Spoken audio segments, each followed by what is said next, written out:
Kerala robbery ಪ್ರಕರಣಕ್ಕೆ big twist. PSI ಸಮವಸ್ತ್ರದಲ್ಲಿ ಬಂದಿದ್ದ ದರೋಡೆಕೋರರು ಪ್ರಕರಣ ಸಂಬಂಧ ಮುಂದುವರೆದ ತನಿಖೆ.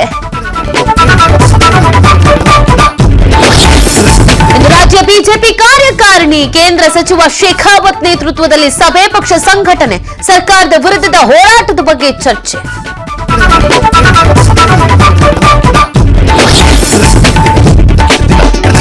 ರಾಜ್ಯ ಸರ್ಕಾರದ ವಿರುದ್ಧ ಸಾರಿಗೆ ನೌಕರರ ಸಮರ, ವಿವಿಧ ಬೇಡಿಕೆ ಈಡೇರಿಕೆಗೆ ಆಗ್ರಹಿಸಿ ಬೆಂಗಳೂರು ಚಲೋ. ಇಂದು ಮುಷ್ಕರ ಬಗ್ಗೆ ದಿನಾಂಕ ಪ್ರಕಟ.